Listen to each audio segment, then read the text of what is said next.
this question deals with your thinking. It deals with your mental state and your mindset. And at Muslim Mastery, this is what we really care about.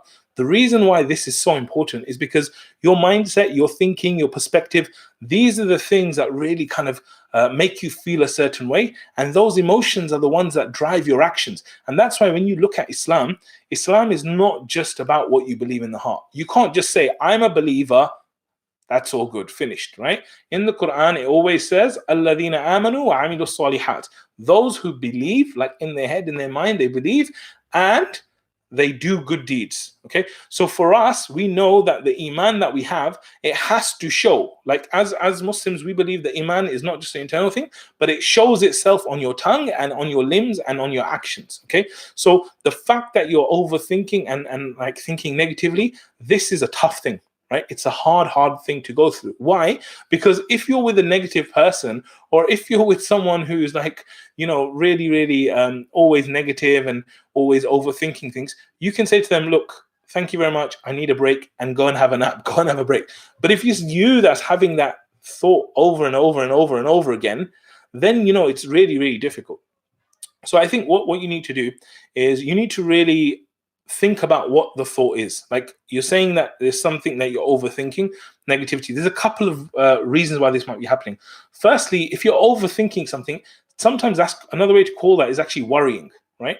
And a lot of the time, worrying is because we're either worrying about something in the future, or we're looking at our past and we're regretting something and we're looking at the pain of the past.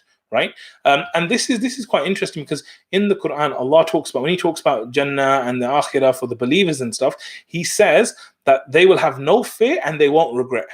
Okay, this is amazing, because if you have no fear is usually to do with what's going to happen in the future, and you have no regret. Regret is about the bad things or things that you didn't like that happened in the past. If you don't have none of that, then you're actually in a very happy state. Right, so I think one of the things we need to do is we need to try and get focused in on the present. Right, in the moment that you live in. So rather than thinking negatively about the future or negatively about the past, you need to realize that you are here right now, and you have a life, and you have moments, and you are empowered right now. Like, your past does not define you. Okay, if my past was to define me, I would never ever grow a beard. I would never ever be talking about Islam publicly. So your past doesn't necessarily define you. So you need to get to this state where you actually start to live in this moment. Like, forget about what happened yesterday, forget about what happened 5 years ago, forget about what you're worried about the future. You are here right now. Like, what can I do to be empowered right now? Well, if I'm just sitting here and there's nobody here with me, and I'm having a negative thought like, you're a loser, you're a loser, you're a loser, what can I do right now? I could say, Alhamdulillah. Alhamdulillah. Why? Alhamdulillah that Allah gave me a brain that I can think from. Alhamdulillah that Allah gave me sight. I could be grateful to Allah. Okay, so that's one thing. Like, do something, take some action which is positive and pleasing to Allah. The second thing is you need to realize that you have to talk to yourself, and you have to see this thinking through. So for example, if your brain keeps saying you're a loser, you're a loser, you're a loser, you can actually stop and say, okay, I'm saying I'm a loser. Tell me, why am I a loser? Okay, and your brain goes, well, you're a loser because you always do this. Okay, great. Why do I always do this? Or you always do this because you always want to feel this way. Okay, why do I want to feel this? And do the 5 whys. Yeah, the 5 whys. Like, ask yourself 5 levels of why. Go deep as to why you are a loser, right? And then, like, find a point that attacks that one thought. And whatever attacks that thought, the next time you say you're a loser, you go 5 layers deep and you say, no, I'm not a loser because of X, Y, and Z. And you say, Alhamdulillah, and you praise Allah, and you get on with what you need to do.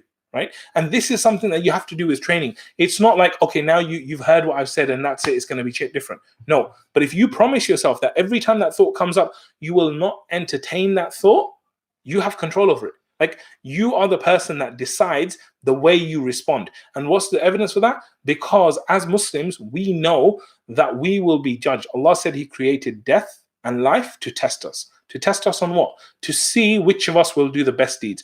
How are we going to do the best deeds? Well, simply, we do the deeds. Well, how do we do the deeds? We decide.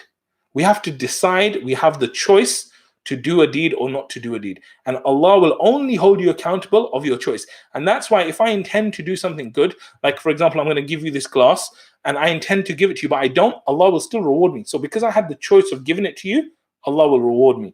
But If I don't have the intention to give it, I won't get the reward for it. So your choice is a powerful thing. So when these negative things come in your head, when you get like to this point where you're worrying and all this stuff, you have a choice to think about that or not think about that.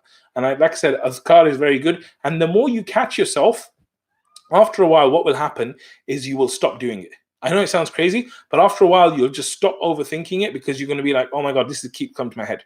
The last and third and final point that I want to give you is from this book called Feel the Fear and Do It Anyway. Okay, Feel the Fear and Do It Anyway. It's a non-Muslim book, and it's a very good book. It's all about fear.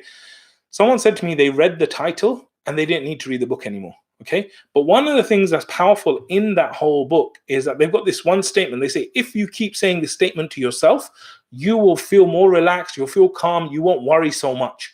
And what is the statement? The statement is, I will handle it.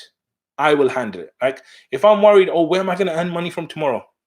I will handle it, right? I will handle it. But as Muslims, we know the truth, yeah? I can't handle Jack. I cannot handle it, right? Allah handles it, alhamdulillah, right? So as Muslims, what I do is I change that statement. Instead of saying, I will handle it, when I'm worried about something, I will say, Allah will handle it. And Allah is the best to handle your situation, right? So just whenever you get that negative thought, replace it with a better thought. Either subhanallah, some praise of Allah, or say, you know what? I'm not going to worry about that. Allah will handle it. Or what action am I going to take? I'm going to take this action and Allah will help me. Allah will handle it, and go with it.